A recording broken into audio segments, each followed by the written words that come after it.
Mohnish Pabrai just crossed 5% in a small Turkish retailer with a real estate kicker. The stock's already up nearly 4 times this year. So is there still an opportunity here, or are we late to the party? This video is for education and entertainment only, not financial advice. The company is Gimat Mağazacılık, ticker GMTAS. Pabrai disclosed just over 5% after a late September purchase, making him the single largest declared shareholder in a company where ownership has always been highly fragmented. So, what is Gimat? Well, it's a hybrid. On one side, a cash-generating grocery format called Gimat Gross in Ankara. On the other, a significant property development attached to its flagship site. The origin story matters here. The company grew out of a cooperative base of a roughly 1,100 small merchants and wholesalers. It went public by a regulatory accident, not because the founder wanted to cash out. So, let's start with the retail side. In early 2025, they opened a second Gimat Gross in Keçiören, this time using a rental model rather than owning the building. They also leased additional warehouse capacity to support the expansion. Headcount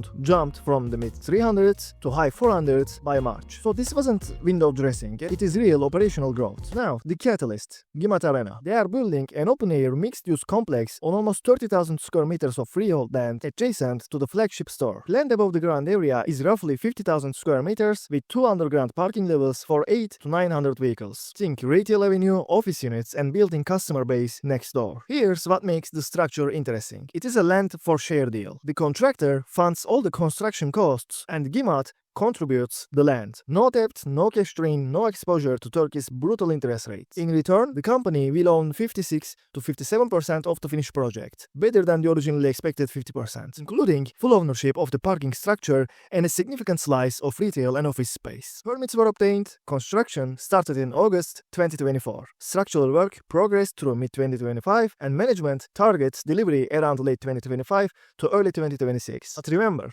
this is still an unfinished project. So, how do we value it? Gimat's share of the rentable space is approximately 25,000 square meters. Now look, I don't want precision to 3 decimal points here. I want a number that makes sense for an investment decision. It needs to be obvious. Market evidence from online listings in the area supports a range, and I anchor to a conservative midpoint that implies roughly 2.3 billion liras for their stake. I run that down to an even 2 billion to maintain a margin of safety in the sum of the parts analysis. So let's say 2 billion liras for the Gimat Arena project, and I repeat again, this is not an exact figure, it's just an estimate. The investment needs to make sense with the 2 billion figure. Also, what they do with this asset matters. Keeping it inside Gimat means standard corporate tax of 30%. Moving it into a REIT structure could improve after-tax economics substantially by decreasing the tax rate to 10%. They could sell it outright, though I don't think that's the plan, so strategy will directly shape realized value in this play. Now let's go back to grocery engine. The operational metrics are actually quite strong. Inventory days are roughly 50, that is efficient for retail.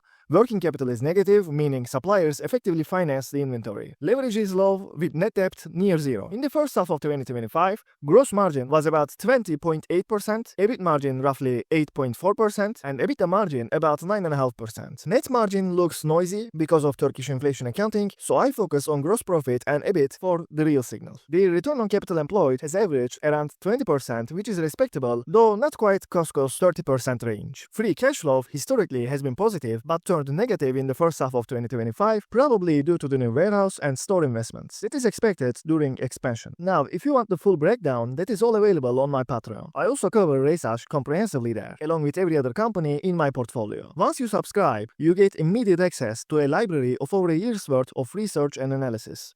The link is in the description, please check it out. So let's pull together a conservative sum of the parts here. If I annualize first half revenue to roughly 4.2 billion liras and apply a steady-state EBIT of 10%, I get approximately 420 million liras of EBIT. Net debt is negligible, so call it an even 400 million. Apply a cautious 6.5 times multiple to that grocery business and you land near 2.6 billion liras. Add the real estate project at 2 billion and a conservative fair value comes to around 4.6 billion liras. And again, this is just a conservative estimate. I'm not trying to get to the decimal points here. So here is the problem. This stock is up nearly 4 times year to date and currently trades at a market cap of almost 6 billion liras. That's it, well above my conservative fair value estimate. estimate. So maybe I am missing something. But this would have been an outstanding investment at the beginning of the year when the market cap was around 1.5 billion liras. At those prices, it was a clear triple waiting to happen. And it delivered even more than that. But that opportunity, in my opinion, is gone. Could Gimat compound for years? Well, it is possible. But retail in Turkey is brutally competitive. Heavyweights like Migros and BİM, they are everywhere. Gimat still needs to prove it can replicate its Ankara success in other cities, especially in Istanbul. Alignment also matters. The chairman's disclosed stake is not even 1% of the company if that doesn't change. I would like to see meaningful insider buying in the open market before I get excited about management's long-term commitment. So this becomes an opportunity cost decision.